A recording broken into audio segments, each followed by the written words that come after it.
നമ്മളിന്ന് നോക്കാൻ പോകുന്നതെന്ന് വെച്ചാൽ നമ്മൾ AWSൻ്റെ അകത്തുള്ള EC2 എന്ന് പറഞ്ഞ സർവീസാണ്. അപ്പോൾ അതിന് വേണ്ടിയിട്ട് നമ്മൾ ആദ്യം തന്നെ എന്താ വേണ്ടതെന്ന് വെച്ചാൽ നമ്മൾ സൈൻ ഇൻ ചെയ്യണം. അപ്പോൾ നിങ്ങൾ ഓൾറെഡി ഒരു യൂസർ അല്ലെങ്കിൽ നമ്മൾ ഇതിന് മുന്നേ ചെയ്ത വീഡിയോ നോക്കിക്കഴിഞ്ഞാൽ നിങ്ങൾക്ക് തിരിയും എങ്ങനെയാണെന്നൊരു അക്കൗണ്ട് എങ്ങനെ ക്രിയേറ്റ് ചെയ്യുന്നതെന്നുള്ളത്. അപ്പം അക്കൗണ്ട് ക്രിയേറ്റ് ചെയ്തതിന് ശേഷം നമുക്കൊരു റൂട്ട് യൂസർ നെയിമും ഒരു പാസ്വേഡും നമുക്കുണ്ടാവും. ഇപ്പോൾ എൻ്റെ യൂസർ നെയിം എന്ന് വെച്ചാൽ ഇമെയിലാണ്. അപ്പോൾ ഈ ഇമെയിൽ വെച്ചിട്ട് ഞാനിപ്പോൾ ലോഗിൻ ചെയ്യുന്നത്.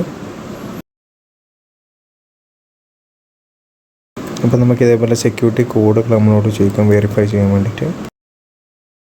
ഡാഷ്ബോർഡിലേക്ക് നമ്മൾ ലോഗിൻ ചെയ്യുക. ലോഗിൻ ചെയ്തതിന് ശേഷം നമ്മൾ എന്താ വെച്ചാൽ ഇവിടെ സെർച്ചിൽ പോയിട്ട് നമ്മൾ EC2 എന്ന് പറഞ്ഞ് സെർച്ച് ചെയ്ത് കഴിഞ്ഞാൽ നമുക്ക് ഫസ്റ്റ് ഓപ്ഷൻ തന്നെ കാണിക്കും. ഇത് നമ്മൾ ക്ലിക്ക് ചെയ്യുക. അല്ലെങ്കിൽ നമുക്കിവിടെ വ്യൂ ഓൾ സർവീസസിലും നമുക്ക് ഓൾറെഡി അവൈലബിൾ ആണ്.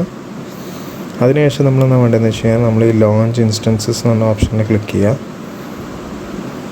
അപ്പോൾ നമുക്കിവിടെ കാണാൻ പറ്റും കുറേ OS നമുക്കിവിടെ കാണാം. ലിനക്സ് OS ഉണ്ട്, മാക് OS ഉണ്ട്, ഉബുണ്ടു ഉണ്ട്, വിൻഡോസ് ഉണ്ട്, റെഡ് ഹാറ്റ് ഉണ്ട്, അങ്ങനെ പല OS നമുക്കിവിടെ കാണാൻ പറ്റും. അപ്പോൾ ഞാനിവിടെ മൈക്രോസോഫ്റ്റ് വിൻഡോസ് ആണ് ഇവിടെ സെലക്ട് ചെയ്യുന്നത്. പിന്നെ നമുക്ക് താഴോട്ടേക്ക് സ്ക്രോൾ ചെയ്ത് കഴിഞ്ഞാൽ നമുക്ക് മൈക്രോസോഫ്റ്റ് വിൻഡോസിനകത്തുള്ള അവൈലബിൾ ആയിട്ടുള്ള കാര്യങ്ങൾ ഇതിനകത്ത് കാണാൻ പറ്റും. വിൻഡോസിൻ്റെ സെർവർ എഡിഷൻസ് തന്നെ അവൈലബിൾ ആണ്. പക്ഷേങ്കിൽ നിങ്ങൾ നോട്ട് ചെയ്യേണ്ട ഒരു കാര്യം എന്ന് വെച്ചാൽ ഇതിൻ്റെ അകത്ത് നമുക്ക് ഫ്രീ ടയറിൽ അവൈലബിൾ ആയിട്ടുള്ളത് മാത്രം നമ്മൾ സെലക്ട് ചെയ്യാൻ നോക്കുക. കാരണം ഇതിപ്പോൾ നമുക്ക് ഫ്രീ ടയറായിട്ട് അവൈലബിൾ ഉള്ളതല്ല. ഫ്രീ ടയറിനുള്ളത് ഇവിടെ സ്പെഷ്യലി ഇവിടെ മെൻഷൻ ചെയ്തിട്ടുണ്ടാവും. അപ്പോൾ അതിനനുസരിച്ച് നമ്മളത് സെലക്ട് ചെയ്യുക. നമ്മളിപ്പോൾ ഒരു ഫ്രീ ടയറിലുള്ള ഒരു OS നമ്മളിവിടെ സെലക്ട് ചെയ്തു. പിന്നെ നമുക്ക് താഴോട്ടേക്ക് വന്നു കഴിഞ്ഞാൽ നമുക്ക് കാണാൻ പറ്റും അതിൻ്റെ കോൺഫിഗറേഷൻ എന്ന് വെച്ചാൽ 1 GB മെമ്മറിയാണ് ഇതിൻ്റെ അകത്ത് കിട്ടുന്നത്, 1 CPU ആണെന്നുള്ളത്. അങ്ങനത്തെ പല കാര്യങ്ങളും നമുക്കിവിടെ ലിസ്റ്റ് ചെയ്തിട്ടുണ്ട്. അപ്പം നമുക്ക് അത്രയും പവർ വേണമെന്നുണ്ടെങ്കിൽ നമുക്കിത് പൈസ കൊടുത്തിട്ട് നമുക്കിതിൻ്റെ അകത്ത് എഡീഷണൽ പവർ നമ്മൾ ആഡ് ചെയ്യണം. അപ്പോൾ വളരെ ബേസിക്കായിട്ട് നമുക്കത് ജസ്റ്റ് യൂസ് ചെയ്ത് പഠിക്കാനാണെങ്കിൽ നമുക്ക് ഈ ഒരു കോൺഫിഗറേഷൻ നമുക്ക് അവൈലബിൾ ആയിട്ടുണ്ടാവുള്ളൂ, അതായത് ഫ്രീ ടയറിൽ നമ്മൾ യൂസ് ചെയ്യുന്ന സമയത്ത്. ഇനി നമ്മൾ ഈ ഒരു സിസ്റ്റത്തിൻ്റെ കീ പെയർ നമ്മൾ ജനറേറ്റ് ചെയ്യണം. അതിന് വേണ്ടിയിട്ട് നമ്മൾ അതിൻ്റെ ഉള്ളിൽ ക്ലിക്ക് ചെയ്യുക. RSA PM ഫോർമാറ്റിൽ തന്നെ ഒന്ന് ഡൗൺലോഡ് ചെയ്യുക. അപ്പോൾ ഡൗൺലോഡ് ചെയ്യുന്ന സമയത്ത് ഇതിനൊരു പേരും കൂടി നമ്മൾ കൊടുക്കണം. നമ്മളിപ്പോൾ വിൻഡോസ് സെർവറാണ് നമ്മളിപ്പോൾ യൂസ് ചെയ്യുന്നത് അല്ലേ. അപ്പോൾ വിൻഡോസ് സെർവർ എന്ന് പറഞ്ഞിട്ട് നമ്മളൊരു പേര് നമ്മളവിടെ കൊടുത്തു, ക്രിയേറ്റ് കീ പെയർ. അപ്പോൾ നമുക്കിവിടെ കാണാൻ പറ്റും ഓട്ടോമാറ്റിക്കലി ഇവിടെ ഒരു ഡൗൺലോഡ് ആയിട്ടുണ്ട് ഒരു PM ഫയൽ. വിൻഡോസ് server.pem എന്ന് പറഞ്ഞ പേരിലാണ് ആ ഫയലുള്ളത്. അപ്പം അതെന്തിനാണ് ഡൗൺലോഡ് ചെയ്തതെന്ന് വെച്ചാൽ നമുക്കത് പിന്നെ നിങ്ങൾക്ക് ചെയ്യുമ്പോൾ മനസ്സിലാവും. അപ്പോൾ ആ ഫയൽ അവിടെ ഡൗൺലോഡ് ചെയ്ത് വെക്കുക. പിന്നെ നമുക്ക് താഴോട്ടേക്ക് പോയി കഴിഞ്ഞാൽ ഇവിടെ നമുക്ക് നെറ്റ്വർക്കിൻ്റെ സെറ്റിങ്സ് എല്ലാം നമുക്കിവിടെ കാണാൻ പറ്റും. ഇതിപ്പോൾ പബ്ലിക്കലി ആക്സസിബിൾ ആണ്, അതുകൊണ്ടാണ് ഈ ഒരു 0.000 എന്ന് പറഞ്ഞിട്ടുള്ള ഒരു സംഭവം നമ്മളിപ്പോൾ സെറ്റ് ചെയ്ത് വെച്ചിട്ടുള്ളത്. അപ്പോൾ നിങ്ങൾക്ക് സബ്നെറ്റും കാര്യങ്ങളെല്ലാം ഉണ്ടെങ്കിൽ നിങ്ങൾക്ക് ഇവിടെ നിന്ന് കോൺഫിഗർ ചെയ്യാം, അല്ലെങ്കിൽ ഡീഫോൾട്ട് സെറ്റിങ്സ് വെച്ചിട്ട് നമുക്ക് കണ്ടിന്യൂ ചെയ്യാം. അതേപോലെ തന്നെ സ്റ്റോറേജ് സ്പേസ് വരുന്നതെന്ന് വെച്ചാൽ 30 GB സ്റ്റോറേജ് സ്പേസാണ് ഇതിൻ്റെ അകത്ത് വരുന്നത്. അതും നമുക്കിവിടെ കാണാൻ പറ്റും. ഫ്രീ ടയറിന് 30 GB സ്പേസ് മാത്രമേ അവൈലബിൾ ആയിട്ടുള്ളൂ.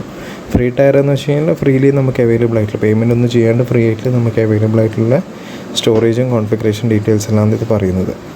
ഇനി നമുക്ക് താഴോട്ടേക്ക് സ്ക്രോൾ ചെയ്ത് കഴിഞ്ഞാൽ നമുക്ക് ലോഞ്ച് ഇൻസ്റ്റൻസ് പറഞ്ഞിട്ടൊരു ഓപ്ഷൻ ഉണ്ട്, നമുക്ക് അതിലേക്ക് ക്ലിക്ക് ചെയ്യാം. അപ്പോൾ നമുക്കിവിടെ കാണാൻ പറ്റും ലോഞ്ചിങ് ഇൻസ്റ്റൻസ് എന്ന് പറഞ്ഞിട്ട് അത് ഇനീഷ്യേറ്റ് ചെയ്തിട്ടുണ്ട്. അപ്പോൾ നമുക്ക് കാണാം അത് സക്സസ്ഫുള്ളി ഇനീഷ്യേറ്റഡ് എന്ന് പറഞ്ഞിട്ട് കാണിക്കുന്നുണ്ട്. ഇപ്പോൾ നമുക്ക് കാണാൻ പറ്റും ഇത് റണ്ണിങ് സ്റ്റേജിലാണ് ഇപ്പോൾ ഉള്ളത്.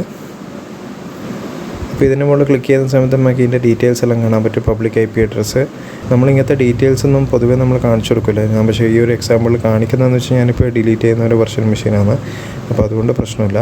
അപ്പോൾ ഇത്രയും കാര്യങ്ങൾ, കുറേ ഡീറ്റെയിൽസും കാര്യങ്ങളെല്ലാം നമുക്ക് അതിൻ്റെ ഉള്ളിൽ ക്ലിക്ക് ചെയ്താൽ നമുക്ക് കാണാൻ പറ്റും. അപ്പോൾ ഇനി നമ്മളെന്താ വേണ്ടതെന്ന് വെച്ചാൽ ഇതിൻ്റെ ഉള്ളിൽ കണക്റ്റ് എന്ന് പറഞ്ഞൊരു ഓപ്ഷൻ ഉണ്ട്. കണക്റ്റ് എന്ന് പറഞ്ഞ ഓപ്ഷനുള്ളിൽ ക്ലിക്ക് ചെയ്യുക. അപ്പോൾ അതിൽ നമ്മൾ RDP ക്ലയൻറ്റ് എന്ന് പറഞ്ഞ ഓപ്ഷനിൽ ക്ലിക്ക് ചെയ്യുക. ഇവിടെ നമുക്ക് താഴോട്ടേക്ക് വന്നു കഴിഞ്ഞാൽ നമുക്കിവിടെ ഗെറ്റ് പാസ്വേഡ് എന്ന് പറഞ്ഞൊരു ഓപ്ഷനുണ്ട്. ഈ ഗെറ്റ് പാസ്വേഡിനോട് ക്ലിക്ക് ചെയ്യുക. അപ്പോൾ ഇവിടെ കാണാൻ പറ്റും പാസ്വേഡ് ഇസ് നോട്ട് അവൈലബിൾ. അതെന്തുകൊണ്ടാണെന്ന് വെച്ചാൽ നമ്മളിപ്പം ജസ്റ്റ് ക്രിയേറ്റ് ചെയ്തൊരു ഇൻസ്റ്റൻസ് ആണ്, അല്ലെങ്കിൽ വെർച്വൽ മെഷീനാണ്. അപ്പോൾ അത് കുറച്ച് സമയം അത് എടുക്കും, ഒരു 4 മിനിറ്റ് സമയം നമുക്ക് വെയിറ്റ് ചെയ്യാം. അപ്പോൾ നമുക്കൊന്നും കൂടി ഇത് ക്യാൻസൽ ചെയ്തിട്ട് നമുക്കൊന്നും കൂടി ഈ ഇൻസ്റ്റൻസിൻ്റെ അങ്ങോട്ടേക്ക് തന്നെ പോവാം. EC2ൻ്റെ അകത്തേക്ക് പോയി കഴിഞ്ഞാൽ തന്നെ നമുക്ക് ഇൻസ്റ്റൻസസിന് മുകളിൽ ക്ലിക്ക് ചെയ്താൽ നമുക്കിവിടെ കാണാൻ പറ്റും ഓൾറെഡി റണ്ണിങ് ആയിട്ടുള്ള ഇൻസ്റ്റൻസസ് ഏതെല്ലാം എന്നുള്ളത്. അപ്പോൾ നമുക്ക് ഇതാണ് നമ്മൾ ക്രിയേറ്റ് ചെയ്ത സാധനം. ഇനി വേണമെങ്കിൽ നമുക്കെന്തെങ്കിലും ഒരു പേര് കൊടുക്കാം. വിൻഡോസ് വിന്ന് മാത്രമേ ഞാൻ കൊടുക്കുന്നുള്ളൂ, കാരണം ഓൾറെഡി വേറെ പേരിലുള്ളതുണ്ട് ഇവിടെ.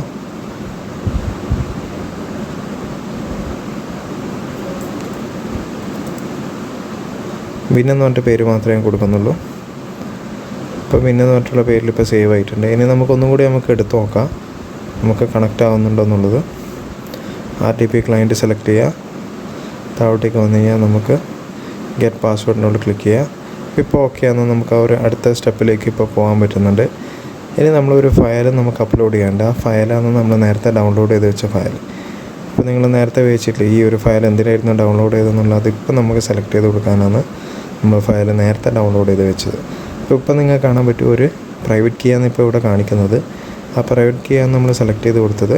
സെലക്ട് ചെയ്തതിന് ശേഷം അതിന് ശേഷം ഡീക്രിപ്റ്റ് പാസ്വേഡ് എന്നുള്ള ഓപ്ഷനിൽ ക്ലിക്ക് ചെയ്യുക. ഡീക്രിപ്റ്റ് പാസ്വേഡ് ക്ലിക്ക് ചെയ്യുന്ന സമയത്ത് നമുക്ക് കാണാൻ പറ്റും അവിടെ ഒരു പാസ്വേഡ് നമുക്കിവിടെ ജനറേറ്റ് ചെയ്ത് കിട്ടിയിട്ടുണ്ട്. അപ്പോൾ ഇതാണ് അതിൻ്റെ ഒരു പാസ്വേഡ് വരുന്നത്.